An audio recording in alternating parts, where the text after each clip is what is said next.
वास कुशवाहा साहब को और आप सभी साथियों को आपका परिचय भी ने भी सुना। ज़्यादातर लोग आप में वो लोग हैं जो लंबे समय तक सामाजिक राजनीतिक जीवन में आप सक्रिय रहे हैं, किसी दल या किसी विकल्प किसी प्लेटफॉर्म से जुड़े हुए रहे हैं। लेकिन जनसुराज में आने वाले ज़्यादातर लोग किसी न किसी दल से ही आए हैं, किसी अलग विचारधारा पार्टी से आए हैं। वो इसलिए आ रहे हैं कि उनका एक भरोसा, एक विश्वास धीरे धीरे ही सही इस दल की नीतियों पर, कार्यक्रमों पर जो हम लोग प्रयास कर रहे हैं इस पर बन रहा है। तो हम आपको इतना ही भरोसा दिला सकते हैं कि जिस ईमानदारी और जिस शुद्धता को देखकर सुनकर आप इस दल से, इस व्यवस्था से जुड़ रहे हैं, हमारे आचार विचार व्यवहार में आपको उसमें कमी नहीं दिखेगा। जीतना हारना, राजनीति करना, उसमें उतार चढ़ाव आता रहेगा। जरूरी नहीं है कि आपकी हर बात से हम सहमत हों या हमारे सारे बात से, निर्णय से आप सहमत। लेकिन एक बात की सहमति, एक बात का आश्वासन जरूर है कि जिस ईमानदारी की बात हम लोगों ने की है, जिस शुद्धता की बात की है, उसमें कार्यकर्ताओं के साथ, साथियों के साथ, दल के नेताओं के साथ, दल को बनाने वालों के साथ, दल को अपने कंधे पर आगे बढ़ाने वालों के साथ किसी प्रकार का कोई धोखा नहीं होगा।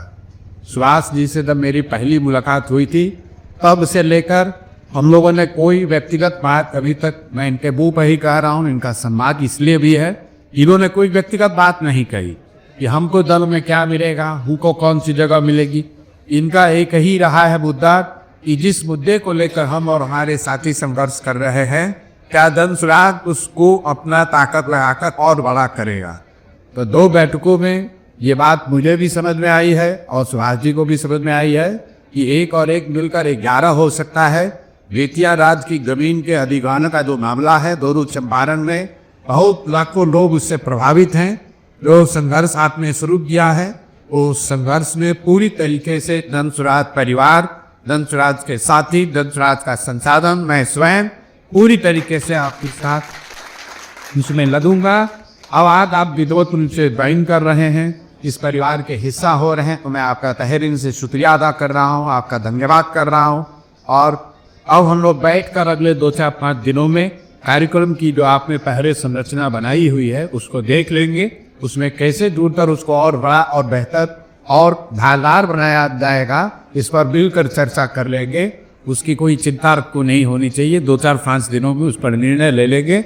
फिर मिल पर आप इसका नेतृत्व करें, पीछे से हम लोग इसमें आपके साथ खड़े होंगे। यहाँ तक आपके अपने राजनीति का सवाल है, तो जो भी जिस पद से आ रहा है उस पद को, आपके अनुभव को, आपके पृष्ठभूमि को ध्यान में रखकर अगले 2 से 3 हफ्ते में जनसुराज की लोकल इकाई में या राज्य की इकाई में, जैसा सुभाष जी से बातचीत करके हम लोग तय करेंगे। यहाँ किशोर कुमार मुन्ना जी बैठे हुए हैं, ये जनसुराज के संगठन के प्रभारी हैं राज्य भर में। हम लोग कोशिश करेंगे कि आपकी जो पृष्ठभूमि है, आपने जो जीवन में कमाया है राजनीतिक तौर पर, सामाजिक अनुभव के तौर पर, उसको ध्यान में रखकर आपको जनसुराज में भी यथोचित जिम्मेवारी और जगह और सम्मान मिले। इस बात की चिंता करने की जरूरत आपको नहीं है, ये अगले 2 हफ्ते में कर दिया जाएगा। अगर मान लीजिए कुछ देरी भी एक दिन हो तो कोई घबराने की बात नहीं है। न तो सुभाष साहब हैं, डॉक्टर साहब हैं, किशोर कुमार मुन्ना भी बैठे हुए हैं। कभी कभी बहुत बड़ी व्यवस्था को चाहने में उल्टा भी आगे पीछे हो सकता है, लेकिन मुझे लगता है कि होली से पहले पहले ये हो जाएगा। आज आप सब लोग जुड़ रहे हैं, इस भरोसे और विश्वास से जुड़ रहे हैं कि मिलकर हम लोग कुछ बेहतर कर सकते हैं। मैं आप सबका एक बार तहे दिल से शुक्रिया अदा कर रहा हूँ और इस विश्वास के साथ ये आगे हम लोग मिलकर कुछ अच्छा करेंगे, बिहार के लिए अच्छा करेंगे, अपने बच्चों के लिए अच्छा करेंगे, आने वाली पीढ़ी के लिए करेंगे। आप सबका एक बार फिर से तहे दिल से शुक्रिया, धन्यवाद बहुत।